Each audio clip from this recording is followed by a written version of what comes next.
guterana kwera Yesu yavuze ngo abacakama babiri canke batatu. Rero aha aje turi imbaga y'abanyarwanda ngira ngo n'abarundi muravuga bana kuri babandi babiri canke batatu. Yesu ashimwe. Rero reka dutangure amateraniro yacu kandi guterana kwacu kwera kuno munsi. Ndabifurije kugubwa neza. Mbere yuko twumva ijambo twakira kuri ano materaniro, reka badusabire Hema yegereze mikoro adufashe kuko ntuzegere rwaratarashika hano nari Hema nawe horayikora amatwi ikagenda neza. Baravuga ati wazi pale aravuga turetse y'umwuka adakumva. Amen. Rero abana b'Imana bayaga neza. Pasiteri ijambo yavuze ngaha niryo ryonyene yamumurije ambwiye ati rero tikucumero zoyobora gahunda. Ndameze nk'uvuga ngo bavuga menshi ariko nanjye ndazi ko mvuga menshi ariko ayobara yacu. Ariko namenye ijambo gusa yavuze ngaha ngo tuza tugaragara nk'ibivomesho bije kuvoma ariko tugataha twuzuye. Amen. Ngo tuza nk'amasafuriya agaragara cyangwa se amabasi agaragara tuje kuvoma ariko tugataha twuzuye. Iyo ryo nyene rica irampumuriza hamwe nagira mbanze ngire gutya anye kuko hari ukuntu mu idini umuntu yategura akagirwanira hari ugeze gukorokana rero amaramanje y'abantu kuko ba wateguye wanditse ndavuga n'iryo jambo nyene pastor yavuze ryansinze tuza tugaragara tugataha twuzuye. Amen. Kuko tuba twaje kugira ngo dusangire ikiva hagere mu bana b'Imana iyo bahuye ngo barahumurizanya bagasangira ibyo babaha. Ko kugaragara mu Kinyarwanda uri mu busa uri mu busa iki kintu kigaragara mbese arezi bizahuye kigaragara kiba kiri mu busa ariko tugataha twuzuye. Amen. Iryo jambo ryo nyene yavuze burya n'ijambo riva aha duteranye byose ndabifata kandi kamfasha. Iryo ryo ryaciye ritumani buntu azofasha. Amen. Chike wacu ashima Imana kubwa materaniro no munsi. Amen. Kaze kare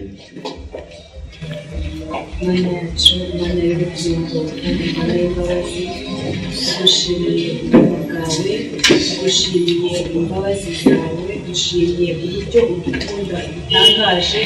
Mana dushimiye ko urukundo rwawe umunsi nk'uyu wemeye ko twongera guterana kugira ngo tugaburirwe ibivuye ku mutima wawe. Turagushimiye kubw'izo mbabazi zawe. Ubwacu ntitwari kubishobora, ubwacu ntitwari no gusobanukirwa ko hari imbabazi zisumba izizi. Mana nziza, ubwacu ntitwari kubasha guterana nguko, ahari se twari kubigenza nk'uko abandi babigenza, ahari se twari kujya duha ijambo umuntu umwe akavuga tugataha tuvuze ngo amina. Ariko Mana washimye ko buri mwana wawe atugaburira icyo washyize ku mutima we, washimye ko buri wese mwami atubwira icyo wamuhishuriye kubw'ubuntu bwawe. Turagushimiye rero kuko umunsi nk'uyu nguyu kongeye guhagurutsa imbaga y'abantu bangana gutya kugira ngo twese mwami mwiza hagati yacu buri wese icyo washyize ku mutima we akituganirize kandi natwe tubashe kuzuza. Turinginze rero kugira ngo imbabazi zawe zibashe kudisponibiliza imitima yacu, amatwi yacu afungukire kumva icyo utwifuzaho. Mana nziza, uyu munsi duhishurirwe birenze iminsi yashize. Turagushimiye kandi turakunezererewe. Icyubahiro bikugarukire mu izina ry'Umwami wacu Yesu Kristo. Haleluya. Haleluya. Nta kindi dusabwa uretse ngo kuza ahari ngo tugatega amatwi. Amen. Rero akanya naka ko kuza tugatega amatwi, ahasigaye icyo mwumva tuganiriza, icyo atubwira, twakira icyo nicyo azoba yatugeneye kuri uno munsi. Twakira icyo twagenewe buri munsi, ifunguro ibikwiye ubugingo bwacu niyo turonka. Amen. Rero bavukanye ndabakire naho umwanya pasiteri aza kubakira akiyegereza abashitsi. Jewe nk'umuyobozi wa gahunda uno munsi ndabakira bamaze gushika. Reka mbere akajambo gatoya, ijambo ry'Imana ntiryigera riba rito. Reka tugire ijambo dusangiye kubakira. Ijambo riri muri Yohana 10:9.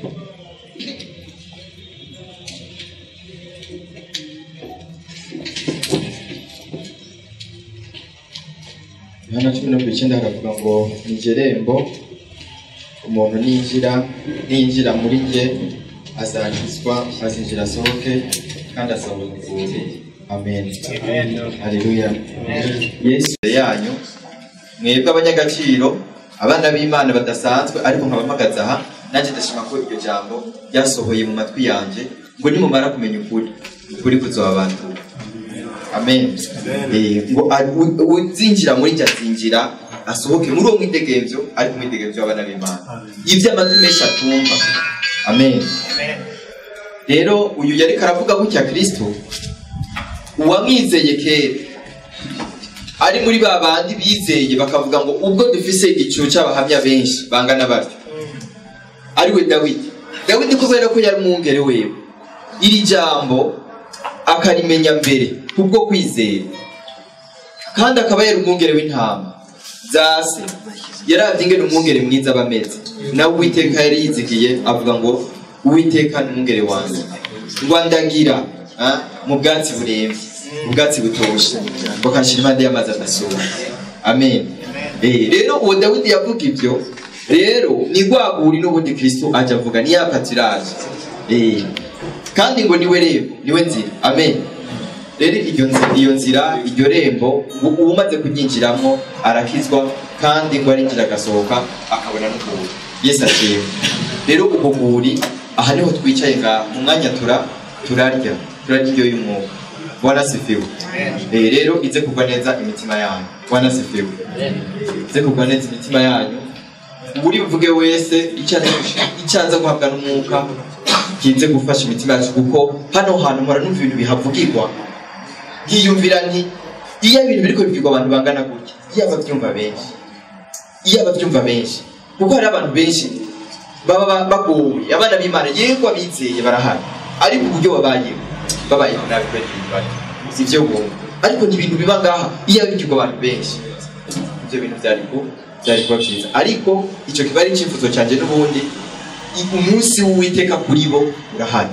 Amen. Nk'uko umuntu wese muri mwe bwaraha byarasubiye neza akabyumva, ibyo biba biri kubiravuga. Rero nagomba gusaba umuntu wese ari ngaha afise indirimbo yumva yomufasha ayisabe. Amen. Ayisabe nkuko ziba zasabwe hano. Umuntu wese aba afise ijambo, aba afise n'umwanya wiwe, kugira ngo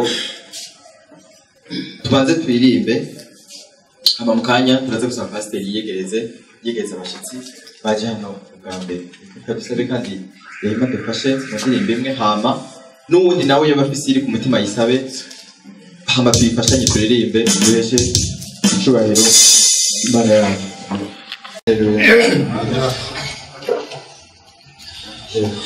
Gata indirimbo mwumva iri ku mutima muri kano kanya. Haleluya. Amen. Indirimbo iri ku mutima ariko ni Igiswahili, abishoboye bafasha ngo ile ni 140. Navuga ngo ukichukuliwa na mashaka yako na kuona hofu kwamba utakwama, uhesabu ukichukuliwa na mashaka yako na kuona hofu kwamba utakwama, uhesabu baraka yake Mungu na utashangaa kwa rehema yake. Uhesabu baraka yote Mungu aliyokubariki.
unatambani mali ya dunia, utajiri wako ni Mwenyezi Mungu, uhesabu ni baraka na kumbuka, mali haiwezi kufungua mbingu. Uhesabu ni baraka yake Mungu aliyokubariki. Ukumbuke mambo yote pia na utashangaa kwa rehema yake. Na katika mambo yote huku chini, ukumbuke pendo kubwa la Mwokozi, na ujumulishe mibaraka yote, mwisho atakuchukua Baba. Uhesabu mibaraka yote Mungu aliyoyakubariki. Ukumbuke mambo yote pia na utashangaa kwa neema yake.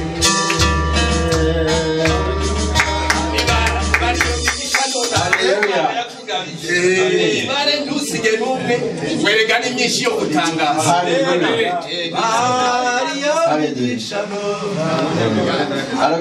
arakoze papa Gustave kudusangiza ibyo ariko biravugwa muri iyi ndirimbo ngo ubare iyo migisha. Mbese uharura iyo migisha Imana yakugiriye ngo ni myinshi yo gutangaza. Amen, haleluya.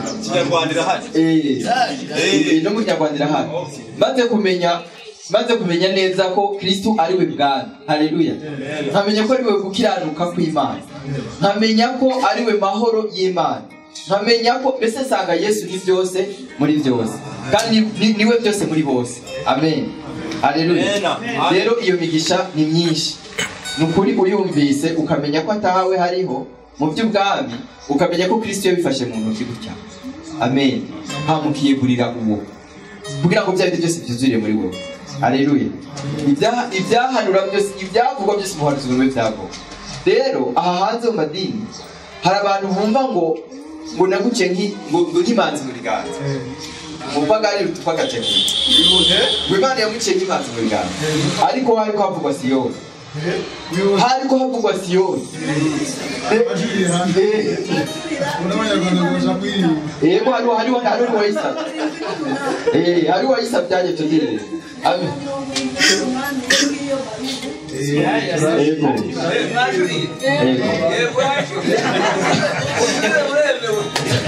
Haleluya. Amen.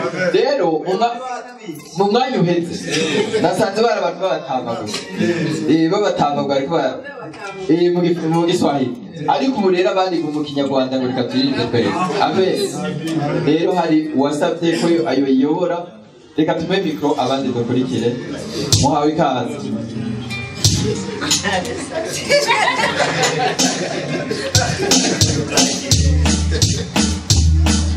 Utewe n'amakuba akomeye, ubwire bubonye ko bicitse pe, yubane n'imigisha yose utingana, erekana imyinshi yo gutangaza,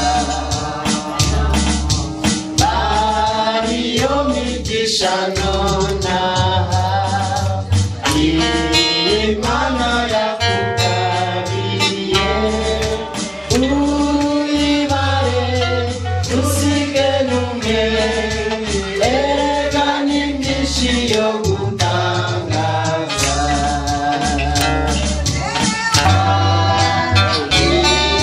Imana yakugariye, usige numwe,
Haleluya.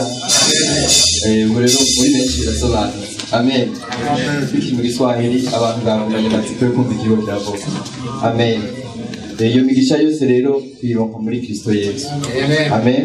Nicyo gituma tuza turumva kimwe kimwe tugatangara. Amen. Tumaze kumenya gukiranuka kw'Imana twaratangara. Tumaze kumenya ubwami bw'Imana twaratangara. Tumaze kumenya Siyoni yavuga.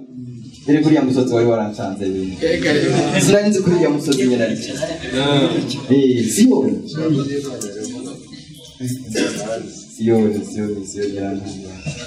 Niwe yavugwa rero. Rero abari muri Siyoni n'ibimana n'abakurikirana. Bikabishimira kwera bari muri yo. Amen. Ariko hanze ya Siyoni Imana ntitwishimiye. Tuba turi abansi bacu. Ariko bari muri Kristo Yesu aha mwisi. Imana irabakigisha. Amen. Iyo migisha rero irakomeye kandi ubu butumwa bwiza twamenye nta gaciro je n'ubu n'ababushikiriza bashikiriza abantu uretse guhebwa ngo kudahera mu by'ibiciro nta ashobora kuba. Amen. Kuko ndibuka akajambo François yavuze muri Gerizo aho yaza nuko haciye umega agiye kwiba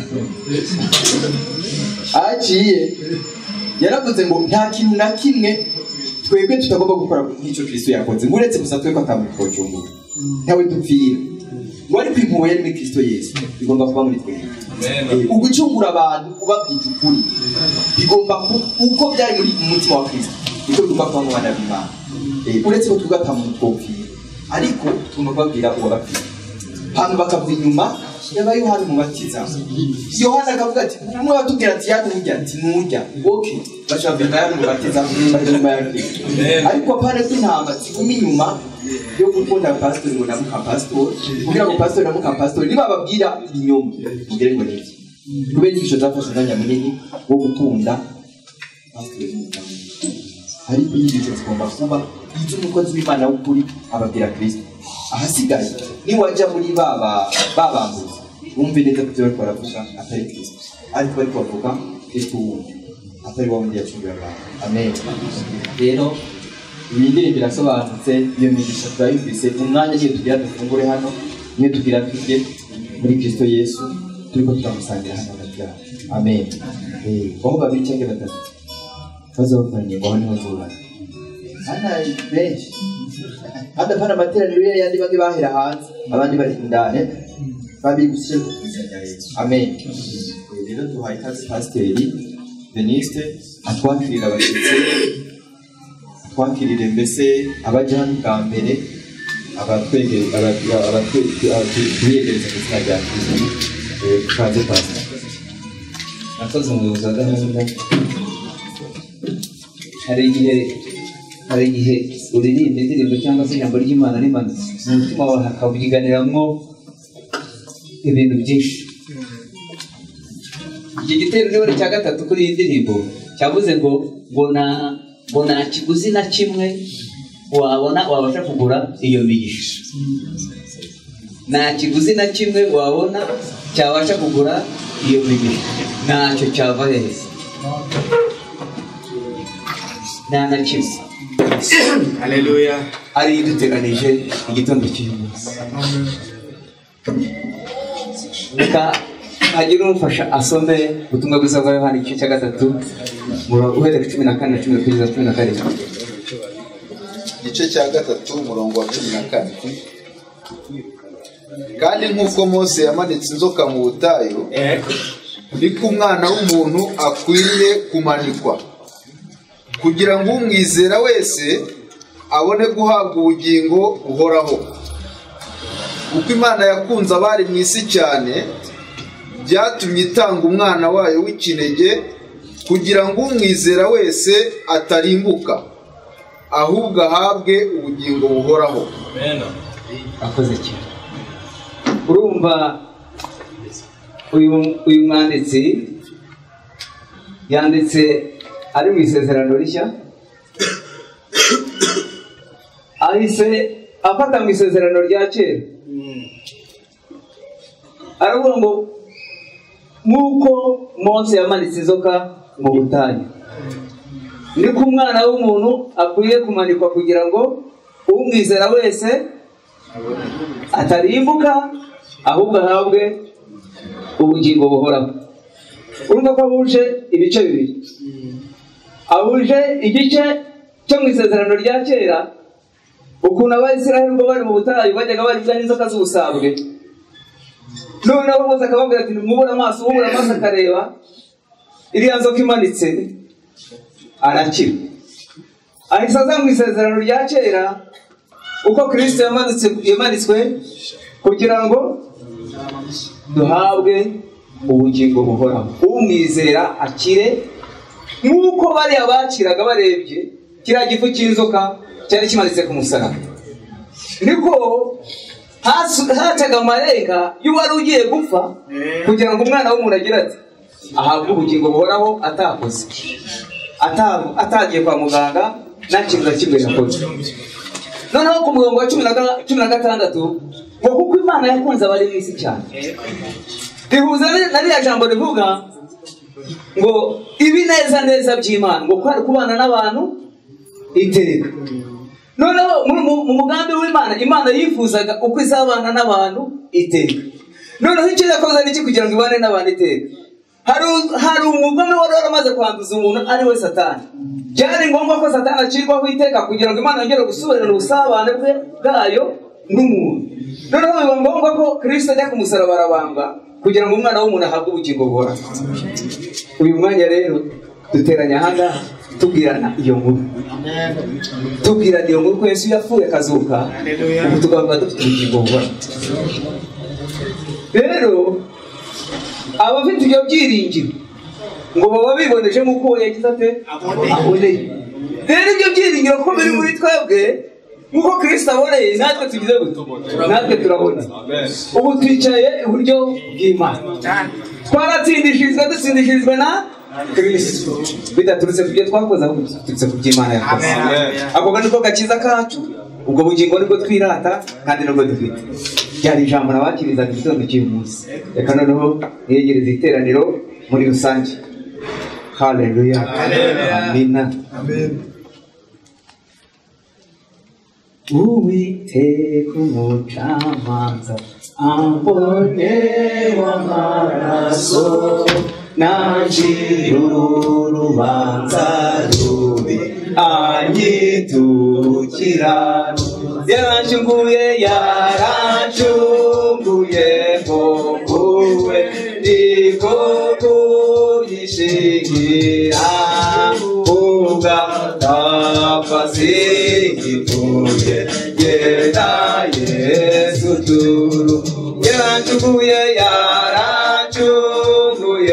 mpuwe niko kuyishingira, ugapfa singipfuye yenda Yesu turu. Yesu ntazongera gupfa, yararangije kandi urupfu rwo bwahise rutwinjiza mu bugingo buhoraho. Ayo niyo mahoro yacu.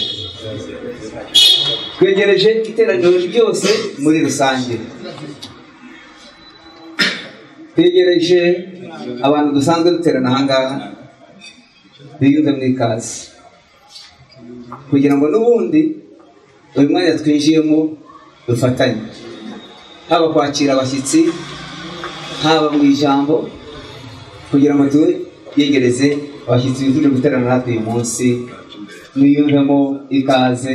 Noneho tugiye guha umwanya abashyitsi bituje kudusura ari ubwa mbere, bakaba babanye natwe igitondo cy'uyu munsi kugira ngo begere ijuru tubiyegereze.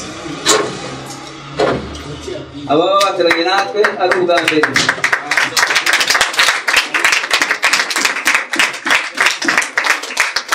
haleluya. Ntabwo bifuje kudusura, baje muri bene wabo. Turakoze cyane. Ubwo baraza kubihamya ubwabo cyane rwose. Dutegereje ibihamya, kandi umuntu ugomba kwihamiririza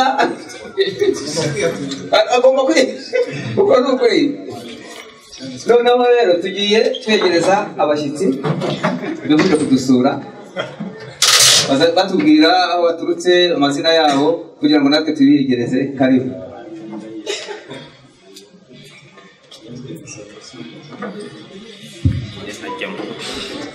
Haleluya!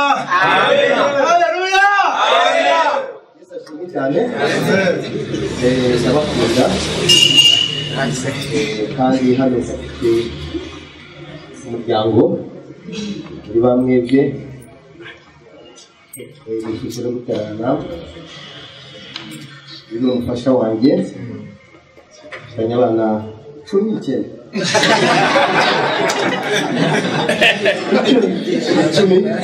Yesu ashimwe kuri buri Imana yacu kandi n'ababyariye mu Rwanda ubwo abandi murabyumva Yesu ashimwe cyane nkaba ndi umushumba abitwa Rusarado John w'Inyamata ukorera mu itorero rya Nyamvamba Yesu ashimwe Yesu ashimwe abandi bakozi b'Imana kandi bakunda Imana Yesu ashimwe cyane kandi nkaba nzi nzajya mu ijuru yo muri jyewe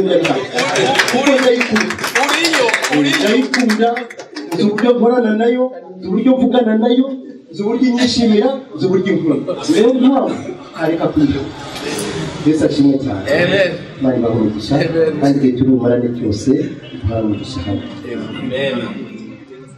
Yesu ashimwe cyane nanjye niba nta magambo menshi ndenza hejuru y'ibyo twaravuze tunagezaho dusengera ko dusengera muri Minivamba nanjye rero nishimiye kuza hano ni ukuri nari maze igihe kirekire biganirira kuza kumusura ndishimye cyane kandi uko Imana izajya ikoresha izajya inkomeza nziza Imana izazigisha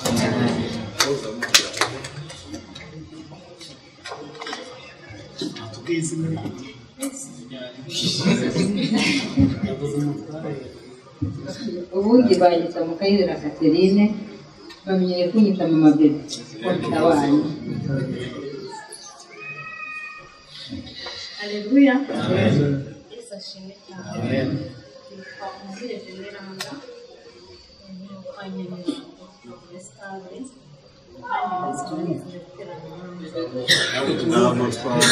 nitwa Umuhire Veneranda Saruki Nyamirambo uyu munsi nanjye ni guterana nawe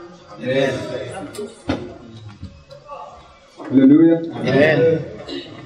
Jean Claude Murekezi naturutse Sekondo sengera muri ADPR ubwa kabiri nje hano ngize kuza nyine kwa gatatu ku mugoroba ikindi cyane ntekereza kuzanga ku cyumweru none Imana yabishoboje Imana agaho umugisha Amen Haleluya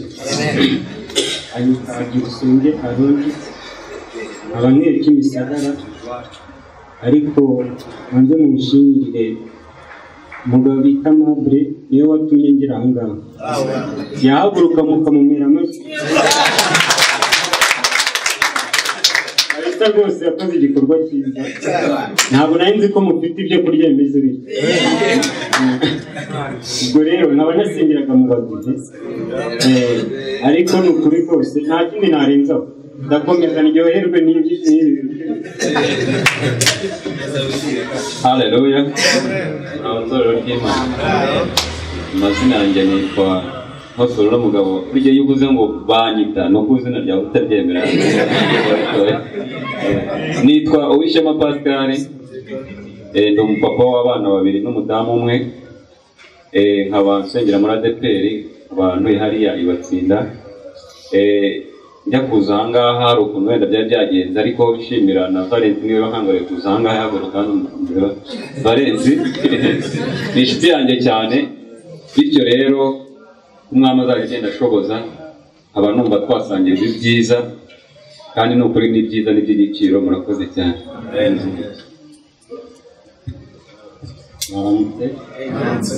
nitwa Nikuze Proje nifuje guterana namwe hari ibyigisho njya nkurikira kuri radiyo umugabo bita Ngarambe na Farafwa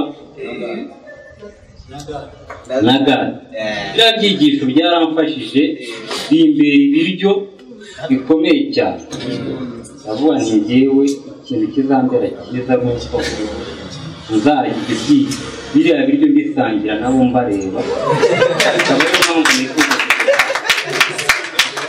nitwa Tewoje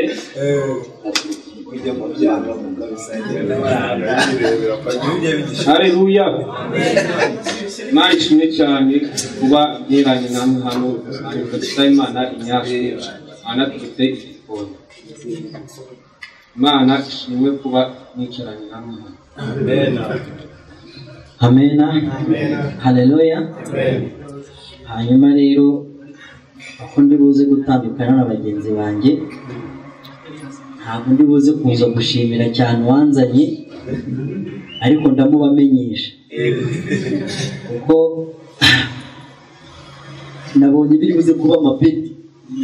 Uzazana benshi azambara amapeti menshi. Aho ndi bukore ndabamenyesha uwanzanye, wenda nanabamenyesha uko namumenye. Ni umuvandimwe wanjye yitwa Odoni, uriya musore uri mu muryango.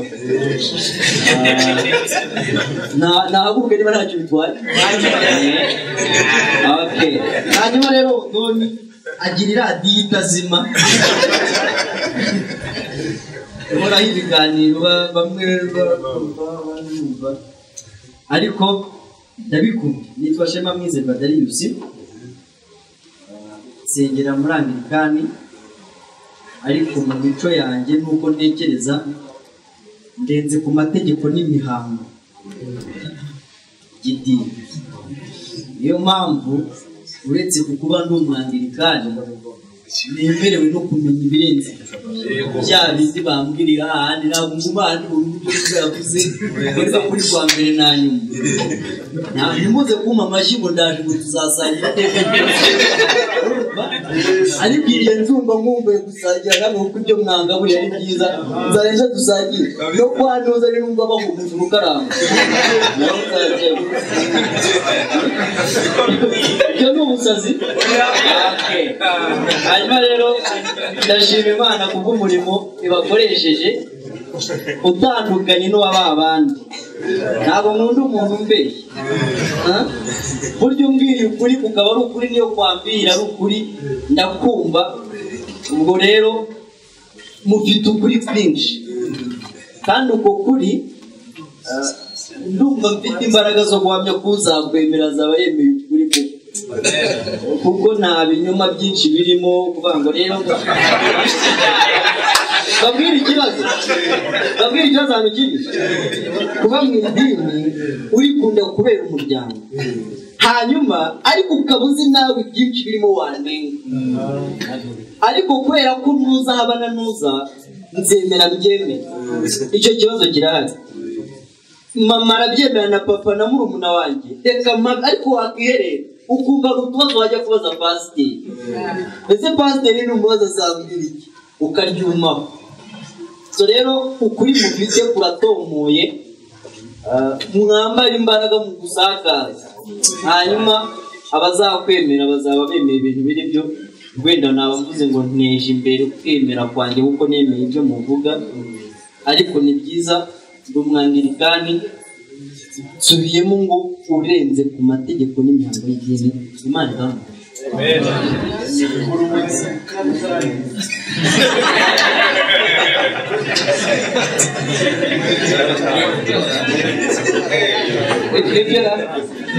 Nibyo uri umwanglikani utarangirika,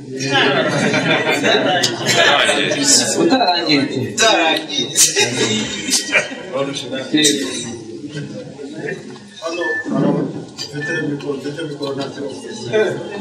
Hari abantu benshi bakurikira radiyo bakumva Pasiteri Ngarambe, François na Gadi. Bari bashaka no kugira ngo bamenye naho bazajya bagera hose. Nari ngiye kubakwereka. Nari ngiye kubakwereka. Gadi igera he? Yari kugenda kubabona baraza no kuvuga. Ariko umuntu ahaguruka bakababona, icyo si ikibazo. Wamubonye Gadi? Gadi muri France igereje. Pasiteri nawe yabasuhuza. Ubu niwe Ngarambe François Gade. Wabumvise? Nawe. Tubahaye ikaze rero. Ugisaba ibyo ngibyo usabye ibyo uri bubone. Kuko ahangaha uraza kubabona tu. Ndatekereza ko uri gusaba ibyo wishiwe ugiye kurya. Kandi ntabwo tuza ahangaha tuje kureba abantu bumvise ikibarimo. Ikibarimo nicyo kiduhuza ahangaha kugira ngo batangaze ibibuzuye kandi ibyo bavuga nta bindi ibibuzuye ni Kristo Yesu wapfuye akazuka tugahabuye. Ahangaha muri iteraniro ryacu nta kindi tujya twivugira usibye urupfu rwa Kristo no kuzuka kwe. Abemeye urwo rupfu no kuzuka kwe bagahabwa ubugingo muri we. Ntabwo tukubwira ngo nukora iki ngiki nibwo uzabona ubwo bugingo. Ubwo bugingo bwatanzwe n'Imana abo bwakiriye bakabuhabwa. Ni ikaze rero kuri buri muntu wese aha nawe ugira aho ahezwa upfa kuba hari icyo Imana yakunyujijemo. Ahangaha urabyemerewe. Nutaha utakivuze, nutaha utatubwiye icyo wumva tukubiramo. Tugiye gusubiza umuyobozi wa gahunda mikoro kugira ngo akomeze. Ufite icyo atubwira ni ikaze kuri buri wese. Murakoze.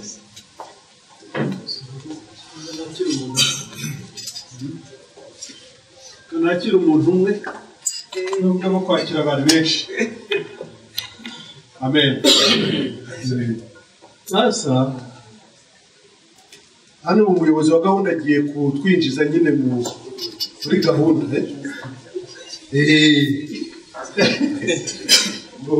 hari Pasiteri Andre hano babaye babiri rero ugiye kwakira ndakira bane batandatu.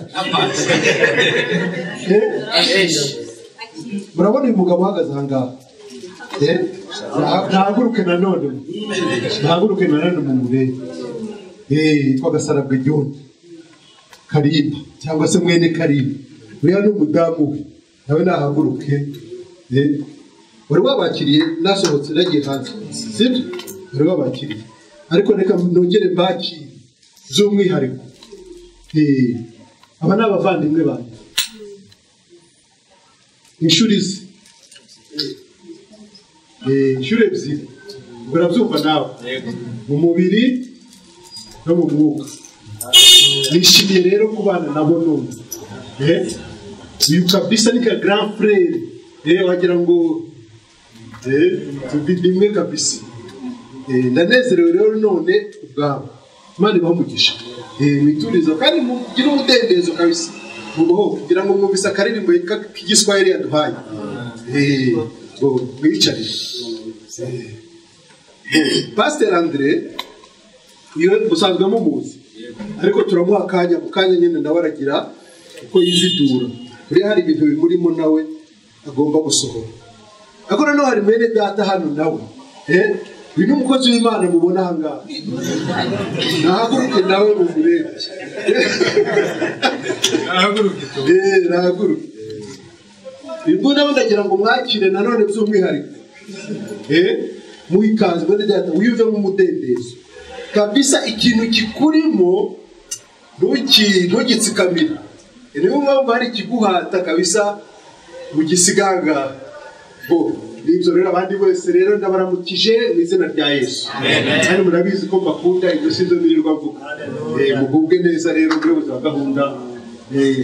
Nubona uriya mugabo agize atya. Yego murakoze cyane. Aho nk'umubyeyi rero arapfuniye akaguru. Sinzi wabona ati Yesu ashimwe.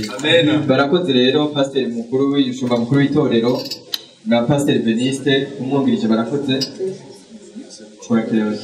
Reka tumuhe umushyitsi nawe yivuge. Amina. Nishimiye cyane ninakoze mu majyepfo ariko nari naragambiriye kugira ngo ngire nkunda guhamagara pasita ntabwo nzi nijya ubahamagaye mu kanya natanze icyifuzo kugira se ni gute n'abantu bo mu ntara muzasigaye kuko ikiganiro turacyumva kuri radiyo tukanezerwa ariko biba bishaka yuko natwe tumera nk'uko umuyobozi kuko niba hari ahantu abandi bajya ku cyumweru tukaba tutahafite kandi hasa naho hahari mwumva ari icyifuzo dushyize imbere Imana haleluya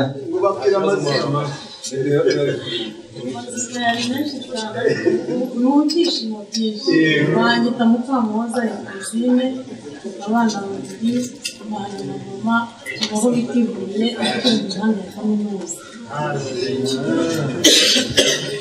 karibu rero basi mugubwe neza hagati yacu ubwo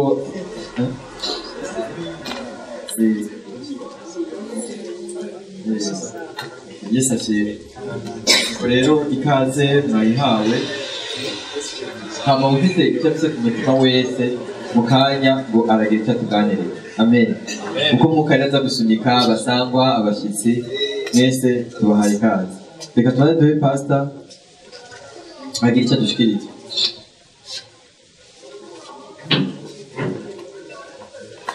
amahoro urakomeye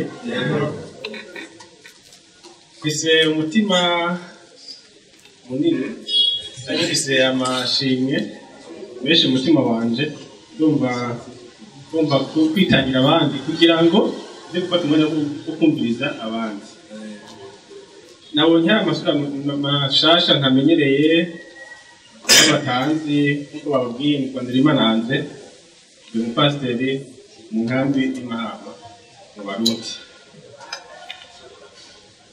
kubona mpagaze hano mpagaze ngaha nka eshansiyo canke nk'umuntu w'akarorero ari hehe ari urugero ari mu nkambi hari ikintu kimwe nshaka gushima nibaza ko hari umupasiteri aheruka ngaha yabashimiye hari urugendo mwakoze kandi urwo rugendo mubukora muza mu nkambi ntabwo nari bwagere hano ari ku munsi wa Mungu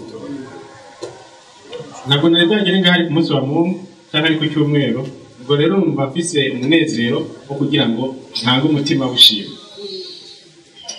ishengero ryo mu nkambi ubwa mbere ryabatasha mwakira intajo ryabo hanyuma tukabashimira uburyo abadusuye n'ababarungitse mwese Imana igire gute ibahezagire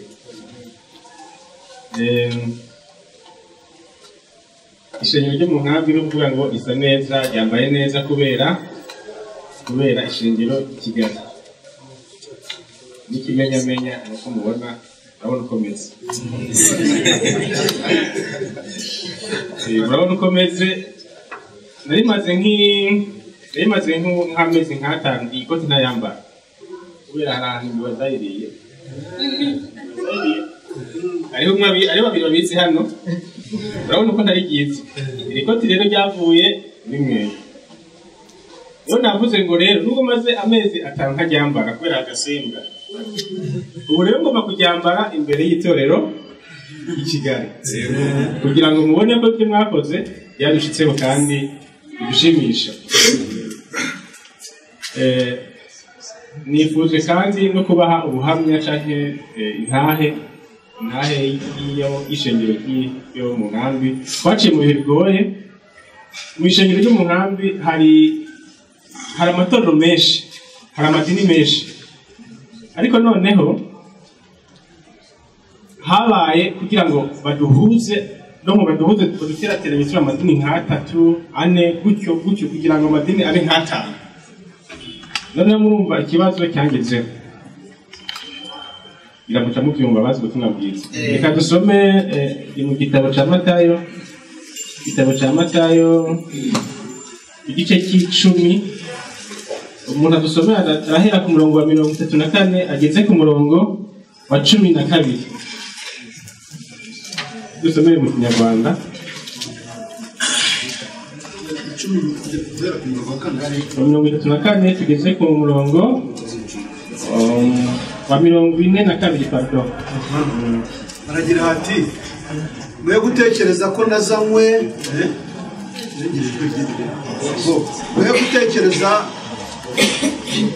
mwe gutekereza ko nazanywe no kuzana amahoro mu isi sinaje kuzana amahoro ahubwo naje kuzana inkota kuko naje gutanya umwana na se umukobwa na nyina umukazana na nyirabukwe abanzi b'umuntu bazaba bo mu rugo rwe ukunda se cyangwa nyina kubandutisha ntaba akwiriye kuba uwanjye kandi ukunda umuhungu we cyangwa umukobwa we kubandutisha ntaba akwiriye kuba uwanjye kandi utikorera umusaraba we ngo ankurikire ntakwiriye kuba uwanjye urengera ubugingo bwe azabubura ariko utita ku bugingo bwe ku bwanjye azabubona ubemera nijye azaba yemeye kandi unyemera aba yemeye iyantumye uwemera umuhanuzi kuko ari umuhanuzi azahabwa ingororano y'umuhanuzi kandi uwemera umukiranutsi kuko ari umukiranutsi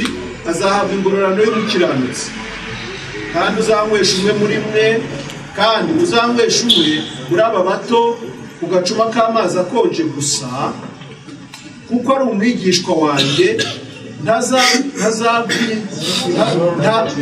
ndababwira ukuri yuko atazabura ingororano ye. Amen. Aya majambo rero arimo umutima wo gushima wo kubashimira akaba arimo n'umutima wo gushinga intare.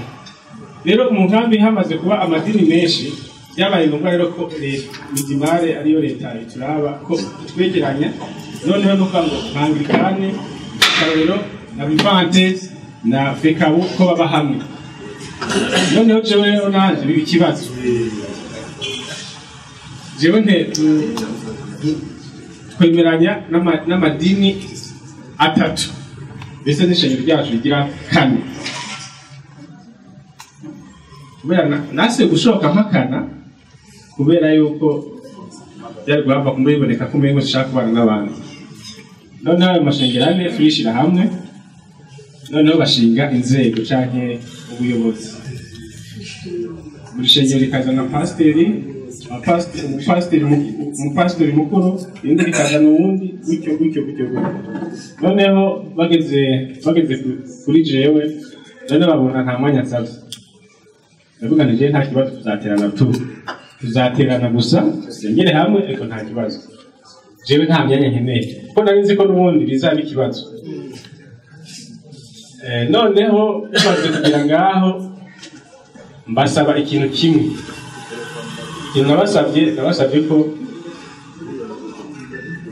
nzigisha kandi sinemera icya 10 ikindi twemera yuko tuzoja mu ijuru kubw'ubuntu bw'Imana atari kubw'imirimo yacu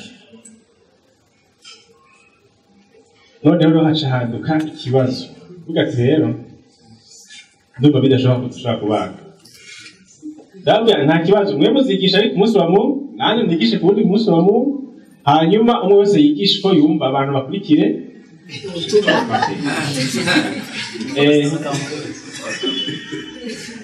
umva ni ikibazo gikomeye ubwo ntemera n'icya 10 n'ibindi ndabwira nta kibazo mwebwe muzigisha ko mushaka nani nigisha ko nshaka tuje mu kibanza cyinshi bane baravuga ati ntabwo bishoboka ntabwo bikunda ubwo rero bidakunda camugenda rero mu bivuge ubuyobozi tushinzwe cyane leta ihagarariye impunzi minisiteri ishinzwe rero baca baragenda baravuga ati ishengero ryitwa no ku mutima wa Kristo ntabwo duhuje imyemerere ntabwo duhuje ukwizera wowe ntibemera n'icya 10 mbese baragenda barandeka nababwiye ntimugende rero muce mundega kuko nababwiye rero mu ndege baragenda barandeka bamaze kundega baca baravyiga baravyiga ibyize baca mu burenganzira bwo gukora jenyine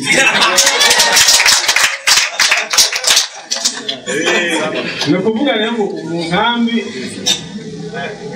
turamashengesha nko kuri atatu hari katolika ntabwo itanga n'ayandi akaba pantekoti adepere akaba na anglikani n'abamiziriti n'abatemwe dojeho n'abadivantisite ubwo rero n'umutima wa Kristo natwe ubwo twese turi ukwacu kubarirwa mu madini akomakomeye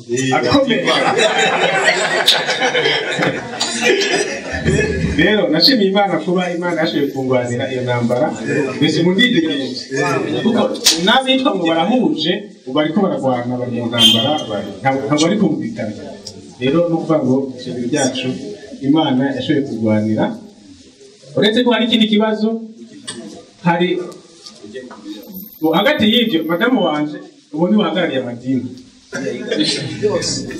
yose mu nkambi ni wahagarariye Islamu ni wahagarariye Pentecote ni wahagarariye Adventiste ni ukuvuga ngo ibipande byose bigomba kuba bagomba kuza bakabimumenyesha akabisuzuma ubwo rero murumva ko Imana yadushyize hejuru y'Imana rero icyo ni ikintu gikuru ariko hari ikindi kibazo kindi cyavutse kumva madamu wanje agenda atatura amatati mu ayo madini n'ayo makimbirane none bigatuma kubera nawe ntabwo abugama ntabwo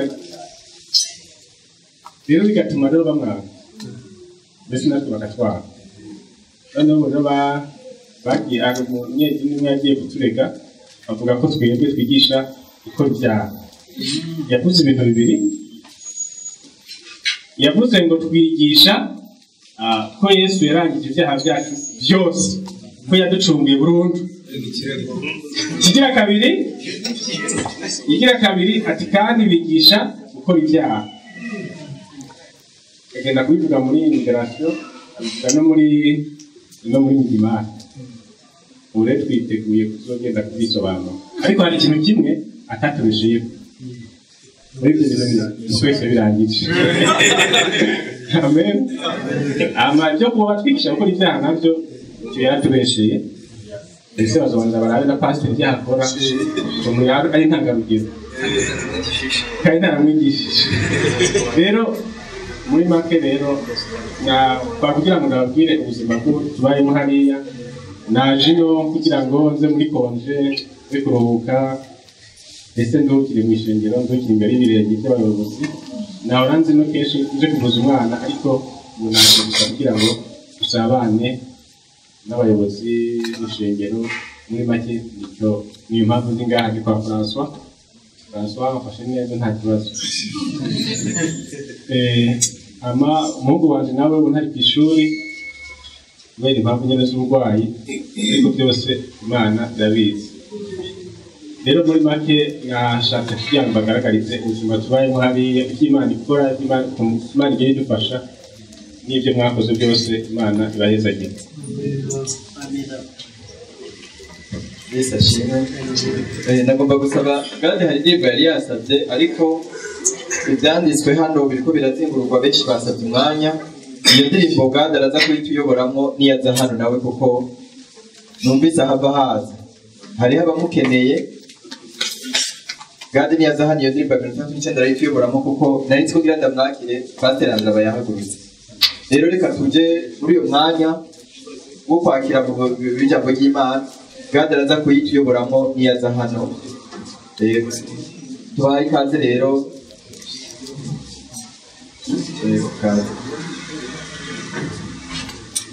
Haleluya. Yesu nashimwe.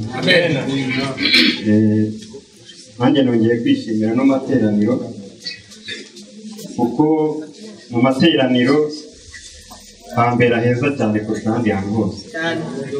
Kurushize hari igihe nigeze kuryoherwa ndi hano nyuma ngera mu rugo nkera gutabara zirambwira ngo sinishyuye ibishingwe kandi zimbeshyera numva zinkuye muri muti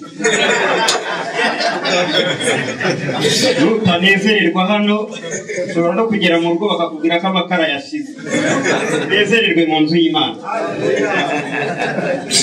reka dusome mu butumwa bwiza ko bwanditswe na Yohana igice cya 12 duhere ku murongo wa 24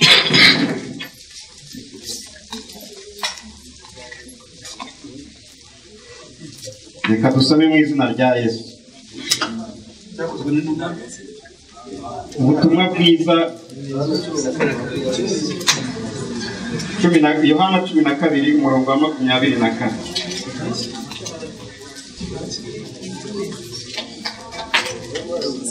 ni ukuri ndababwira yuko iyo akabuto k'ishaka kataguye hasi ngo gapfe kagumaho konyine, ariko iyo gapfuye kera imbuto nyinshi.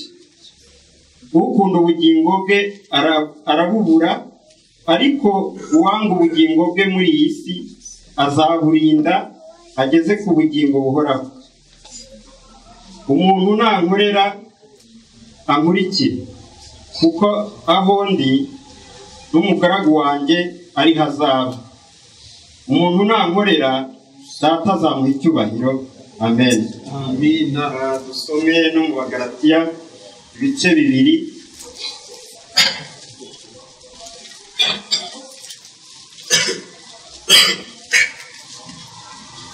Umurongo wa 20.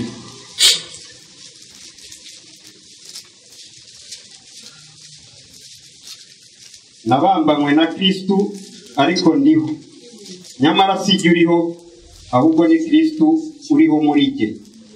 Ibyo nkora byose nkiriho mu mubiri bikoreshwa no kwizera umwana w'Imana wankunze akanyitangira. Si mpindu ubusa ubuntu bw'Imana, kuko niba gukiranuka kuzanwa n'amategeko, Kristu aba yarapfiriye ubusa. Imana yacu Yesu nashimwe cyane. Nishimiye uyu munsi kugira ngo tuganire kuri iri jambo. Ni ijambo yenda na topic ivuga ngo gupfa k'umukristo. Ni ijambo rikomeye cyane, kuko ntabwo ushobora kuba umukristo mwiza utarapfa. Nta nubwo ushobora kwandikwa mu gitabo cy'ubugingo utarapfuye.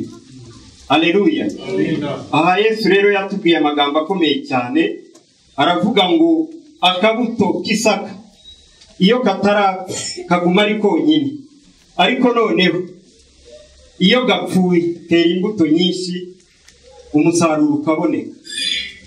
Imbuto zikagaragara, ari ibikoma bikanywebwa, ari amafu akagaragara rucakarana, niba ari n'abayirya bakayirya. Haleluya. Natwe rero twarahamagawe, kandi mu guhamagara kwacu, mu gutoranywa kwacu, Imana yari ishatse kugira icyo ishaka kugira ngo ibivugeho. Natwe kuba duhari turi abakristo kugira ngo dupfe, noneho muri twebwe haboneka abandi bantu benshi. Haleluya. Naje hano yenda tutarenga zino ntebe, ariko biragaragara yuko hari abavugabutumwa bapfuye kugira ngo bahindukemo abandi bantu bashya. Imana yacu tugirire neza. Hari abazinduka mu gitondo bakajya ku maradiyo, abo barapfuye, nibo batuma muri abo ngabo havukamo abandi bantu bashya. Murabibona ko umusaruro ari mwiza. Imana yacu tugirire neza. Ntabwo rero ushobora kugira ngo ugire ikintu ugeraho utarapfa. Byaranagaragaye mu minsi ishize, hari ibiganiro byagiye bica kuri televiziyo cyangwa ku maradiyo bavuga ngo ni gute jenoside yabaye mu Rwanda 94, kandi abakristu ku kigereranyo baravuga ko ari 95, ariko nuko bari abakristu batapfuye. Haleluya. Uyu munsi rero nongeye kumva iryo jambo ringeze ku mutima, numva yuko tugomba gupfa kugira ngo muri twe hagire undi musaruro w'Imana uboneka. Kuko iyo wapfuye ntabwo sosiyete iguhindura, ahubwo niwo wihindura. Iyo uri umukristo utarapfuye, ugendana n'inda 5 ukabiya 6. Iyo uri umukristo utarapfuye, ugendana n'abasinzi 7 ukaba uwa 8. Ariko iyo wapfuye urahindura, ahubwo muri babasinzi 10 akagiramo abarokoka nka 3. Imana yacu tugirire neza. Ndabifuriza gupfa mu izina rya Yesu. Haleluya. Byagiye bigaragara yuko umupasiteri utarapfuye bibi bibazo. Abantu bamushyiraho, mbega ivugabutumwa rikagenda nabi. Umupasiteri utarapfuye yihererezaho abantu, ariko ntabaherereze kuri Kristo. Umuvugabutumwa utarapfuye ashobora kugenda wakikonekitaho abantu, ariko kristo ntihagire abamujyaho. Ariko iki kiri igitondo cy'umugisha cyo kugira ngo twongere dutekereze kuri ayo magambo Yesu yavuze ko arakomeye. Haleluya. Kubera yuko dufite uwatubambiwe kandi dufite n'uko tugomba kugenda. Herutse gusoma kuri interinete kayimuru k'abantu n'abanyafurika n'abandi bantu bo mu bihugu bitandukanye bavugaga uburyo bagenda baganira mu ndege uburyo ibihugu byabo bitegekwa. Noneho umuntu umwe w'i Burayi aravuga ati twebwe iyo amatora yabaye perezida tubimenya shizeho umunsi umwe amasaha 24. Noneho umunyamerika waravuga ngo twebwe tubimenya hasigaye nk'amasaha 2. Sinzi ndi wo mu gihugu niba ari Australia wavuze yuko babimenya hasigaye nk'isaha 1. Noneho umunyafurika warabareba barababwira ati mwe muri batoto cyane, twe tubimenya tujya gutora hashize icyumweru twatuza uwatsinze. Nanjye rero navuye mu rugo nzi uwatsinze, ni umwami w'abami ni Yesu Kristo. Haleluya. Agiye muri dushe nzi uwatsinze, njya muri kwasiteri nzi uwatsinze, uwo niwe Yesu Kristo kandi n'ubu ndabizi ko yatsinze. Haleluya. Imana yacu tugirire neza. Nongeye rero kubashimira yuko hari abantu bari kugenda bapfa, bigatuma twongera kubona n'umusaruro mu bana b'Imana. Nababwiye ko abantu benshi bari abantu b'Imana, ariko noneho biragaragara ko turi kugenda tuba abana b'Imana. Abantu b'Imana barimo baragenda bagabanuka ahubwo bagahinduka abana b'Imana. Imana yacu tugirire neza. Ijambo nari mfite ni iri.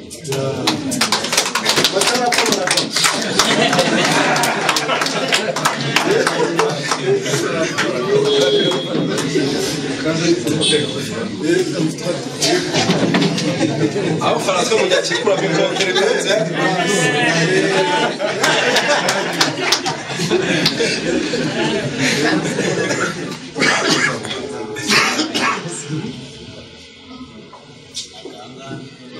sigano mbashaka kuvuga none arumaze igihe namaze cyo turi mu bihe byo guceceka muraho rero kubashyitsi ngira ngo bambonye neza, nagurutse hano kugira ngo bandebe hari abazi ko ndi umutsama ko ndi umujene. Rero jewe mu by'ukuri ubu hari ukuntu ibintu by'Imana byongera kuza bushya, ubundi ntibisaza ntibisaza kandi byagiye gupfa. Noneho umwuka aravuga ngo nta rindi zina twaha munsi ubwo yaciye iteka nyine, nta bundi buhamya, nta zindi topiki, nta yindi bonekerwa, byararangiye. Erega amayishurirwa arahagaze mwere muzajya mwumva abanyamadini ngo beretswe, iyo mvuga ngo weretswe iki? Amayishurirwa ararangiye, ubu turi mu mwuzuro w'iby'Imana mbese. Niyo mpamvu rero Pawulo n'abatatinye kubwira ab'Ikorinto aravuga ati sasa uwo mwuka twahawe ntabwo aza kutubwira uko ejo ibintu bizaba bimeze, ariko hano niko batubwira mbonye Imana ikuzamuye. Baravuga iby'ejo ejo tuzaza mbonye Imana nabona kuzamuka amasikariye, numva ijwi riravuze ngo ikuzamuye mu ntera, ubwo nguye kuba pasitori. Nawe ni mu mbwizo nk'ibyo nihishurirwa ko kuba pasitori se nzamuwe mu biki?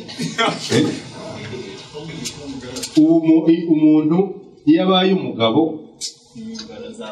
nka Gadi, reka ntange Gadi kuko niwe twirirwa na buri munsi, buriya arongowe yabaye igiki arongoye yabaye igiki muri bene se, ndavuga abo bavandimwe kuri senari. Hari isikariye yazamutse, ngo kurongora ni inyungu ze, no kutarongora ni igihombo cye. Ntacyo rero grand frère ashobora kuza kumbwira ngo uramaze wararongoye neza, urongoye se nararonse, hari icyo nungutse. Urumva rero kuba pasitori mu muhamagaro ni nk'uko uvuka uri umuhungu cyangwa ukavuka uri umukobwa. Urumva rero ngira ngo kare mwumvise dutinda ku bijyanye n'umurimo wa Yesu tuvuga uburyo icyaha cyavuye kandi tuzabivuga tubivuge wenda n'abana babazi n'abari tuzajya gupfa wenda n'abari abantu b'abasore nabo bazasigara bavuga ibyo kuko nibyo bumvise nta kindi rero tuzavuga Yesu iyo tumuvuze burya tuba dushaka gushyira hasi icyaha na Satani iyo tutavuze Yesu ubwo tuba tuzamuye icyaha na Satani ayo niyo makuru isi yahawe kugira ngo izo mbaraga z'ubutware bw'umwijima zishyirwe hasi nyamara mu mitekerereze kuko ubwazo n'ubundi zashyizwe hasi imbere y'Imana Satani n'icyaha biri hasi ariko mu bantu kuko dufite inkomoko mu isi kandi twavukiye mu bwanzi iteka icyo kintu nicyo duhora dukurura urumva twavukiye nyuma y'urugo reka dufate urugero wenda nk'aba bana bagize ibyago bavuka kuri ababyeyi bakoze amahano muri iki gihugu urumva nta kindi azi uretse kuba azi ko mu gihugu bamwita umwanzi w'igihugu nawe ubwe akaba azi ko aho yavukiye bita bari mu gihugu abanzi babo nyamara yaza kumenya gusa ko ari umunyarwanda byari bihagije kuko ibyabaye hano ntabyo azi ariko yavukiye muri ayo makuru mabi yo kwisanga ababyeyi be barakoze ibyo bintu rero natwe niko twavukiye tuvukira mu cyaha ibintu bimera gutya ariko noneho tukibaza sasa Imana niyo kuri kandi niyo ireba ibintu nk'uko biri n'ubu iyo duhamya gutya tubihamiriza mu kwizera ariko mu by'ukuri ntabwo turagera ku kuri kwijana kurindi umwuzuro w'Imana yakoze kuko hari igihe nawe ushobora kwisanga mu ntege nke ukumva wiciriye urubanza kandi uri mu bantu bavuga ko byarangiye yumva ni mu kwizera rero ariko ntiturashyikira uko kuri nk'uko uhagaze imbere y'Imana ariko jyewe ndashaka kugira ngo dutange ingero gusa z'ibintu Bibiliya itangaho urugero nayo kugira ngo twumve iki kintu Jeremy meze neza ubundi narenze kuri mu ntara n'ubu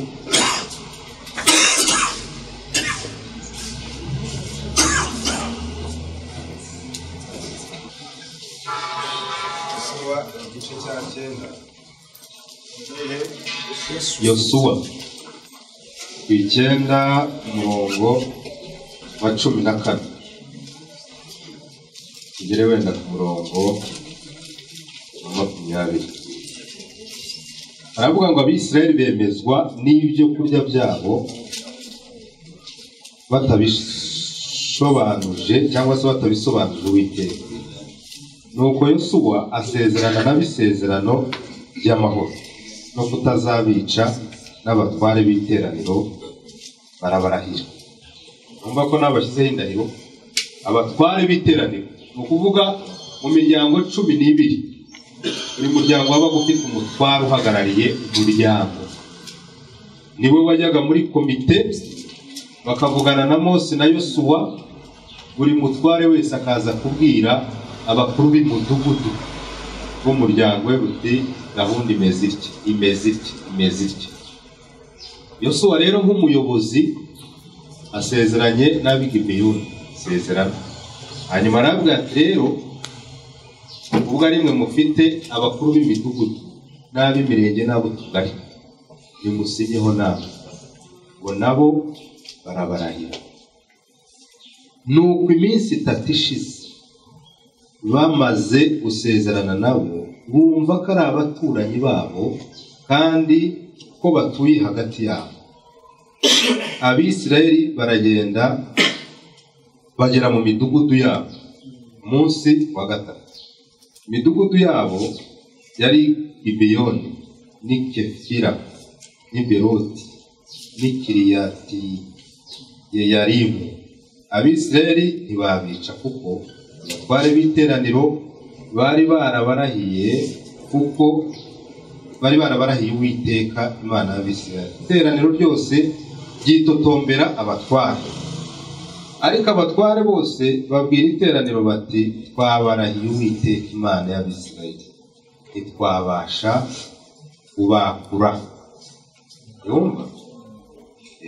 Nyamara bari mu rutonde rw'abantu Imana yabwiye Mose akabiraga Yosuwa akavuga ati abo bantu ntihakagire n'umwe urokoka icumu ryacu, bose muzatsembe, baba inka zabo, ihene, bakobwa babo b'amasugi n'ibintu byose muzakureho. None tuvugishijwe babujijwe kubica nuko Imana ibabwiye ngo ntimubice. Itegeko ry'Imana ryabategetse kubica, noneho bo mu bujiji bwabo basezeranye n'abisezerano ry'amahoro ko nta rwango nta bwicanyi bugomba kuba hagati y'ayo moko yombi. Ni iki kigiye gutuma sasa ijambo ry'Imana riteshwa agaciro kurusha indahiro babasezeranyije? Kuki Yosuwa atavuze ati n'ubundi isezerano twarigiranye nabo nk'abantu, ntabwo ari Imana yabitubwiye, sasa n'ubundi twakoze amanyanga muri cyo twica abantu kuko niko gahunda y'Imana imeze. Uko babarahiye. Yumva? Aba ni abantu hagati y'umuntu n'undi. Ibuke gato Samweli wa mbere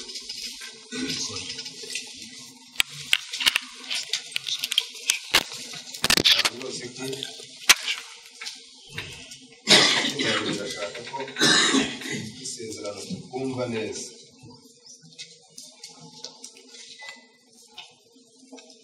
Samweli wa mbere ibice 20 Zere ku murongo wa 12 ugeze ku murongo wa 16.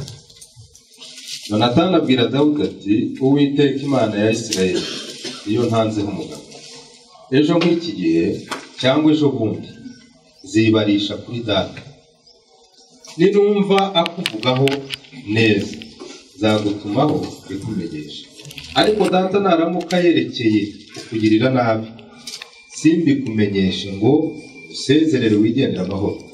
Uwiteka abimpore ndetse bikabije, nuko Uwiteka abane nawe nk'uko yabanaga na data, kandi imbabazi zimeze nk'iz'Uwiteka ntuzazingirire mu gihe nzaba nkiriho cyonyine ngo ndapfa, ahubwo ntuzazikure no ku rubyaro rwanjye ibihe byose, nubwo hazaba mu gihe Uwiteka azamarira abanzi ba Dawidi bose mu isi.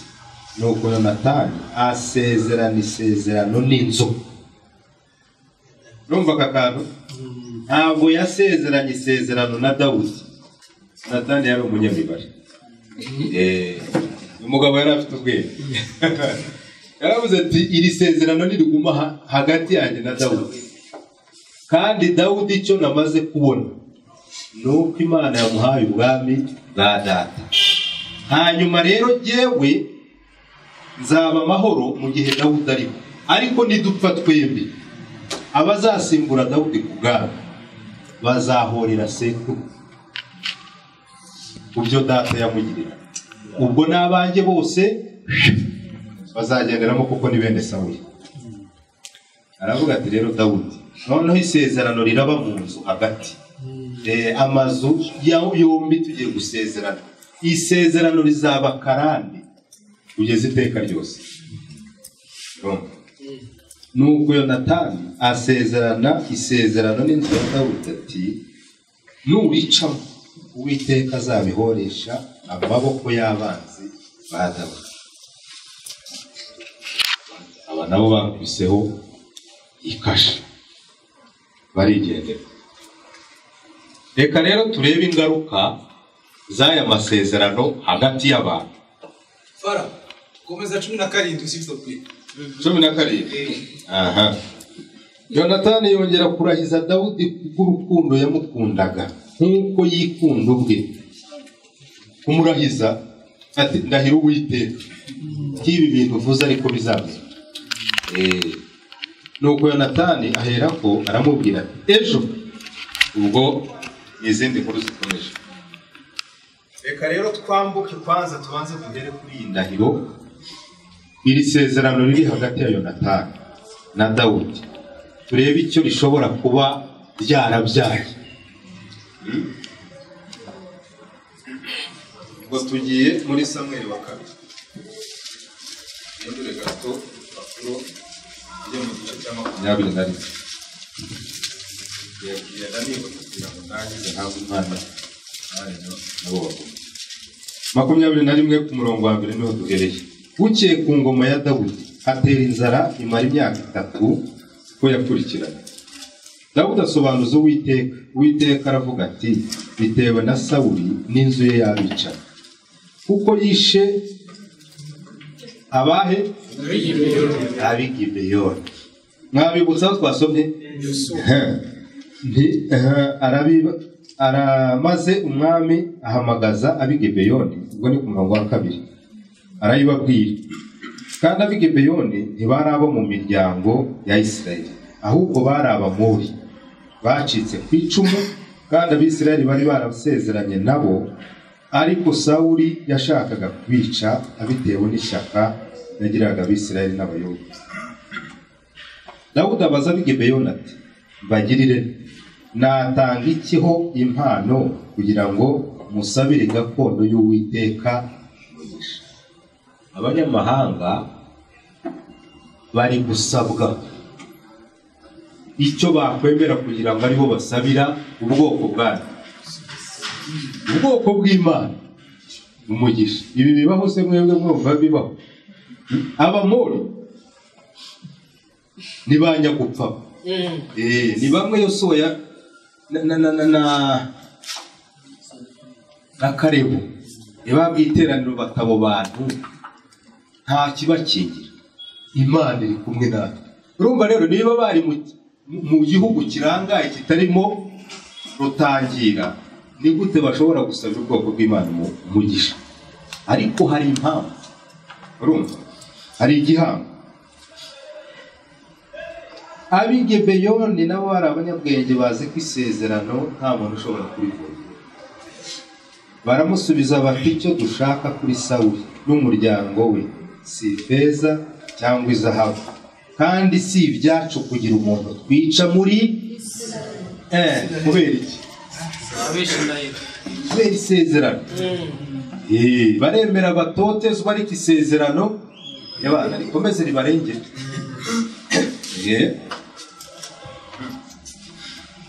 Nabo aravuga ati uko mushaka niko nzabagirira. Babwira umwami bati uwo mugabo waturimbuye akarindwi bo mu bahungu be tubamanikire imbere y'Uwiteka Gibeya kwa Sawuli intore y'Uwiteka. Umwami aravuga ati nzabatanga. Umurongo wa 7. Ariko umwami arokora Mefibosheti mwene kubwi yagiranye nimwumva agakiza ka Yonatani ka Mefibosheti aho gaturutse. Nta kintu na kimwe akoze, nta mwanya wo kujya kuririra Dawudi. Yewe niki gitumye ngiye gupfa kandi data yari inshuti yawe, uzi ko yaguhungishije akagira atya gutya? Reka da. Dawudi ubwo acyumva gusa icyo Abagibeyoni basaba, aranzura aravuga ngo mubo mutazabona Mefibosheti ntarimo kabisa. Igikoresha Dawudi ni urukundo akunda Mefibosheti. Ni isezerano. ni isezerano riri kumutwaza igitugu agakora ibyo.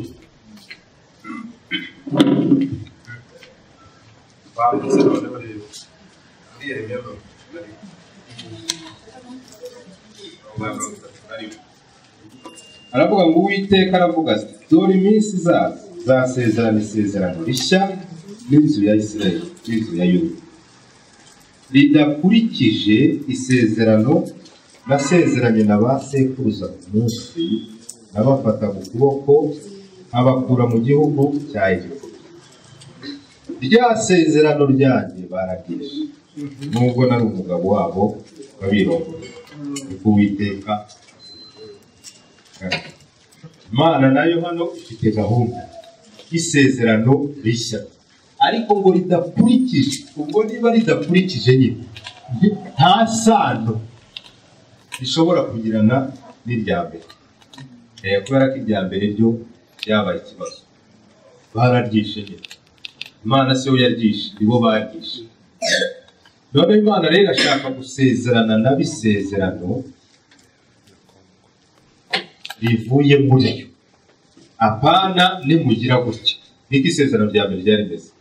Nimugira gutya nzagirana, nimugira gutya nzagirana. None Imana igiye gusezerana isezerano ryayo n'abantu. Muri bukuko yasezeranyije Aburahamu mu gice cya 15 cy'itangira, yarambwiye ngo isezerano ryanjye ndari guhaye ubwanjye, ubwanjye wanga wemera ndari guhaye, kandi ikigeretseho ntacyo ngusaba gukora kugira ngo isohore. Genda ari guhaye ubyumve ubyiteho kandi bizambera uko bikubwiye. Niri rero avuze hano muri iri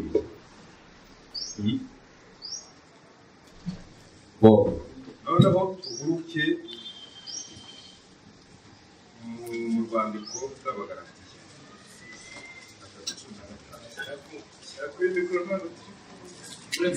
Abagalatiya 3:15.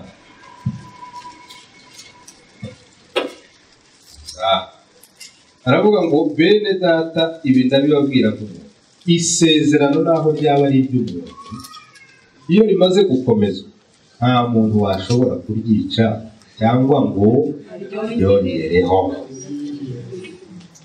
Ubu nta dushubije hagati ya Yonatani na Dawudi, hagati ya Yosuwa n'Abigebeyoni. Iri jambo avuze aha ntidufite ubuhamya bwabyo. Ninde wigeze uricamo ngo bikunde? Ibi ndabibabwira nk'umuntu uzi agaciro k'indahiro n'isezerano.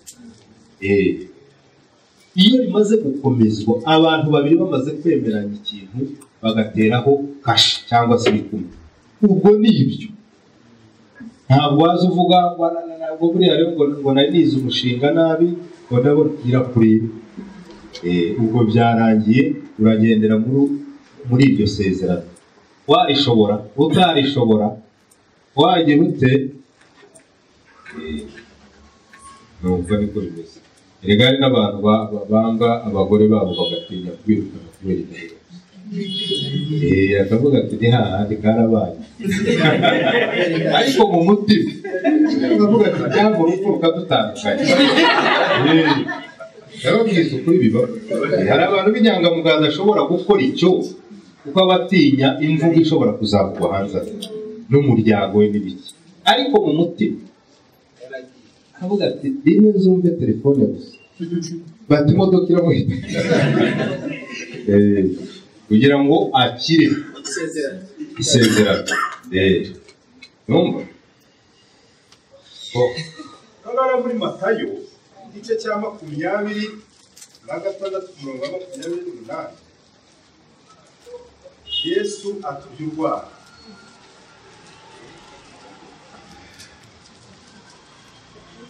aravuga ngo kuko yari amaraso yanjye y'isezerano rishya. Ntabwo avuze ngo kuko yari amaraso yanjye yari yasezerano Uwiteka yabasezeranije muri Yeremiya. Reka Uwiteka niwe uvuze ngo zasezerana isezerano rishya. None hari umuntu wambaye inyama sasa utangiye kutwemeza uburyo amaraso ye ari agiye kubisezerano rishya. nyamara wa wundi wavugiraga muri Yeremiya niwe waje ariko arasa nabi uburyo kumwizera bigoye arasa nabi Yesaya yarabivuze ati nta shusho rikata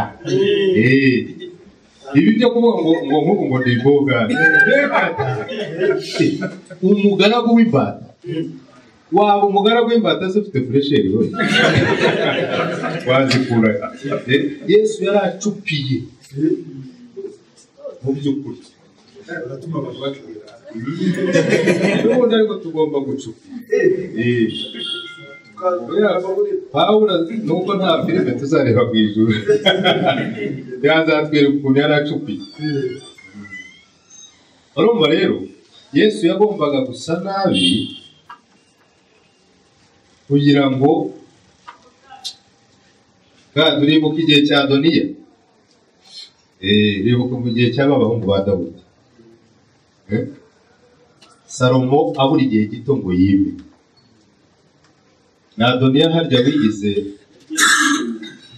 Adoniya rero ngo yari umuntu wiberaga ibwami nyina aryoshye cyane ko Salomo yari afite n'ubuhamya bubi bw'uko nyina yinjiye Forode ukuntu kandi na nyina nyine yari afite kivugira ku bagore bandi ba Dawudi urumva rero ari Salomo na nyina babaga ari abantu bifitiye ipfunwe ariko bitirirwa hari abo mwana Adoniya rero ba Abuneri abagabo ingabo bose urumva bamubonagamo umugabo uryoshye kandi ufite power avuze rero ati ndashaka ngo igihugu cyose cyarahubiye ntibamenya ko isuzugurwa iri hano yitwa Salomo ivuka ku mugore winjiye mu buryo butemewe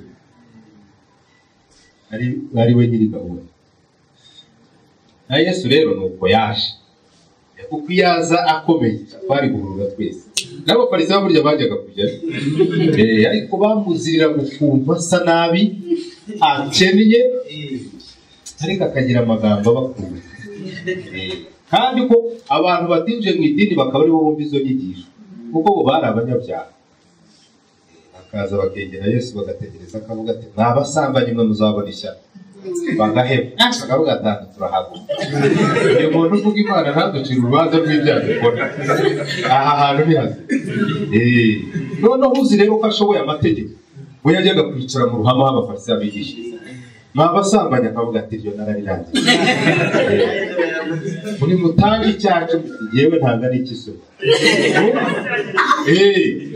ariko ba bandi baruharwa baza kayo n'abandi bahururagaho Yesu ari kuvuga kuko nta mwuka wo guca urubanza yari afite muri we aje rero aza ari muri iyo